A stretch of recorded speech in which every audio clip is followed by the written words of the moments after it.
वेदों में केवल एक सच्चिदानंद परब्रह्म की उपासना का विधान है। एकम सद बहुधा विप्रा वदन्ति, परमात्मा एक है, उसके अनंत नाम हो सकते, लेकिन परमात्मा एक ही है। सतपथ ब्राह्मण में स्पष्ट कहा गया है कि यो अन्याम देवताओं उपास्ते सह न वेद यथा पश्चिमी एव देवानाम। जो एक परमात्मा को छोड़कर अन्य की भक्ति करते हैं वो विद्वानों में पशु के समान है। लेकिन आज हिंदू समाज कहां इसको सुनने वाला है। आप देखिए, अभी कांवड़ यात्रा का प्रसंग चल रहा है। हर हिंदू सोचता है कि मैं जल भर करके लाऊं, शंकर जी पर चढ़ा दूंगा तो हमारा यह कल्याण हो जाएगा। उस बेचारे को यह पता नहीं कि सच्चा शिव कौन है। भगवान शिव का भी चित्र देखिए तो वो भी ध्यान लगाए बैठे हैं। आखिर वो किसको खोज रहे हैं? यदि वही परमात्मा है तो उन्हें खोजने की, ध्यान लगाने की क्या आवश्यकता? जो कल्याणकारी है उसको वेद में शिव कहा गया है। नमः शंकराय च शिवाय च शिवतराय च, यजुर्वेद में प्रार्थना की गई है। जो सबका कल्याण करता है वो शिव है। लेकिन जो वेद में कहा एकम सद बहुधा विप्रा वदन्ति, उसको तो किसी ने समझा ही नहीं। गुण कर्म स्वभाव के अनुसार परमात्मा के अनंत नाम धर्म ग्रंथों में वर्णित हैं, लेकिन हिंदू समाज कितना भटका हुआ है।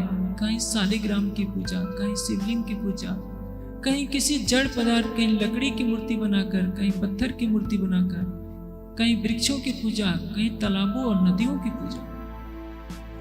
सर्वशक्तिमान परमात्मा की भक्ति सबने छोड़ दी। आदित्य वर्णा तमसा परस्तात् जिसको कहा गया है, जिसके लिए कहा गया है शुक्र ज्योति चित्र ज्योति सत्य ज्योति ज्योतिष्मान च, उसकी भक्ति सबने छोड़ दी। शालिग्राम को भोग लगाया जाएगा 56,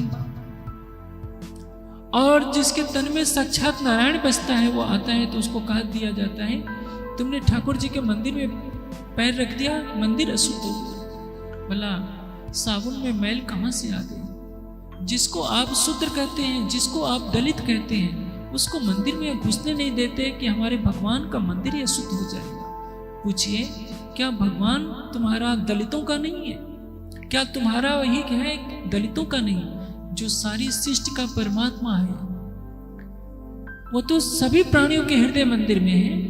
क्या तुमने कभी गीता को पढ़ने का प्रयास किया जो कहती है कि ईश्वर सर्वभूतानां हृदये तिष्ठति अर्जुन?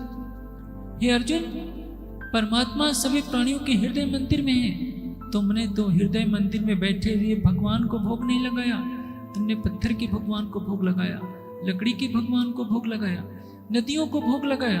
यह हिंदू समाज के भूल है। उधर मुस्लिम समाज कुरान की आयतों का उल्टा अर्थ करके सारे संसार में खून की नदी बहाने के लिए तैयार बैठा है। दोनों ही राह से भटके। धनी आए वेद कतेब छुड़ाउने, ये 3 बातें चित्त में धर। साहेब आए इंच में करने कारज दीन, सो सबका झगड़ा मेट के या दुनिया यादी। मेटन लड़ाई बंधन के जुदे जाते पैगंबर, धनी आए वेद कतेब छुड़ाउने, ये 3 बातें चित्त में धर।